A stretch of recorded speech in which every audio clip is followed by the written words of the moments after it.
Hey everyone, it's Midnight Spectre, and today I've got a bit of a boring video, but it's a small life update that I really want to share with everybody. So remember to like, comment, and subscribe, and let's get on to the video. So, for this video, I'm going to forego my usual looping Memphis background and put up some video that I took myself, which is in my camper. The 21.5-foot Coachman camper from 1982. I really can't help myself with this 80s stuff. I don't know why, but I've always enjoyed the aesthetics of the 80s and 90s design so much. Probably because it's what I was surrounded by growing up, and I always thought that the wood grain and stuff like that just made a place feel more cozy, I guess. Honestly, it was kind of difficult to find a camper because there were a ton of campers online for cheap, but some of them were gutted and were just like a bare shell of a camper. Others had water damage or mold, and were just too big or were just too big for my tow vehicle. Like, if I had a 3500 series truck, I probably could have gotten a fifth wheel camper, which would have been enormous for like 1500 bucks, and they look to be in decent condition on the inside. I also didn't want to spend too much on a camper because I'm hoping I won't be in there for too long while I'm building my shipping container home. I'm hoping it won't take too long, but I haven't even built a birdhouse before, so it could take longer than anticipated. I've also toyed with the idea of just finding an even larger camper when I got to Tennessee and live out of that, but I really like the idea of having something nice and rigid, like a shipping container, so I don't have to worry about storms and stuff like that. Of course, this camper is largely ready to go. There are some improvements I do want to make. For example, the seating area in the beginning of the video I want to remove so I can put my desk and gaming chair there, because there's no way in hell I'm leaving behind this computer chair considering I paid almost 400 bucks for it, and this desk I have, well, probably from around the 80s as well, and it's built so well and solid that I couldn't dream of leaving this behind either. I got it for like $30 from Habitat for Humanity before they raised the prices up astronomically for some reason. And then the location near me closed up shop. You know, funny how that works. I also want to take out the carpet too, because there's no way I'm going to be able to keep that carpet in any sort of good condition. Hell, I even got it dirty when I was looking at the camper. Funny enough, I think someone might have been living in it or using it recently, because I found a ton of canned food that had expired in October of this year and some food that was still in date above the cabinet. Of course, I threw all that out just because I don't really feel comfortable with eating a mystery can of beans that I have no idea what had gone through, even though that was still sealed and in date. Going into the restroom, it's kind of amazing how much of a boat it felt like to me, which is kind of cool, but at the same time I realized maybe realize I don't have much space to work with, and I'm definitely going to be very creative when I finally do head out to Tennessee.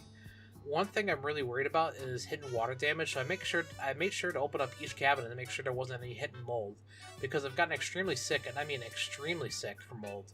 Like, one time I was coughing up blood from one of the places I worked at that had a lot of mold, and I'm missing a couple days of work to get over it. So here's the sleeping area, and someone actually made a bed frame to put a full-size mattress here, so I'm probably going to convert it back to a twin, because I was wondering where the breaker panel and the water pump and stuff was for this camper, and that's when I happened to find two videos online of campers that were around the same year, and all that stuff was under the bed. Although I'm kind of afraid to go under there, because when I was looking at one of the outlets outside, something flew out at me, and I'm hoping it's not a wasp nest or anything in there, because a dead wasp was in the bathroom on the floor. What also surprised me about this camper was how clean it was.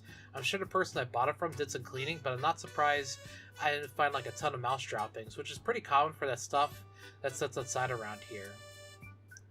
I lifted up the mattress to see what was under there because at the time of recording this video, I didn't know where all the electrical and water stuff was because I assumed it'd be under the seating area, but that was just a storage area there. It looks like there's some directions that the previous owner had left about draining something when I assumed the water tank, so hopefully that's empty and everything works under there. But from all the videos I've seen, it looks like the stuff is super accessible, and I'm not too worried about that. Although I'm a little bit afraid of that green extension cable that I've cobbled into the camper to make an outlet, so I probably will be disconnecting that. The previous owner was also nice enough to let me have this portable AC unit because I was sure going to cut a hole or something for a window unit, but I can just plug this in, and even though a portable AC unit isn't really the best thing, I mean, nothing can compare to central air, I think this will be fine to cool down the camper with. I'm hoping to plan out towards the end of summer next year so I can miss the storm season, and that gives me plenty enough time to save and buy the stuff I need. I'm not sure why no one else bought this camper. I didn't ask the guy how many other people came to look at it, but I knew he had it for a while because in the front of it he had a sign that said for sale for like 3,200 bucks or something like that, and he tore it off when I noticed it, and I only ended up paying $1,700 for it, which is pretty huge because any other camper that was around 45 minutes away from me or so had dry rotted tires, water damage, and exterior damage for 2,500 bucks, and I was also pushing my vehicle's tow rating. I want to leave myself some wiggle room because I know I'm going to have to load up my plush in there, and I'm going to have to leave some load up my computer and tools and stuff like that too. But yeah, that's pretty much it for the life update. Safe to say I'm super excited and I have a huge chunk of a puzzle taken care of, and now I've got to shop around for a generator, solar power stuff, and some tools to get me started out there. For the solar power stuff, I have 17 320 watt solar panels in my garage, which I wish I had waited on those, but hindsight is always 2020.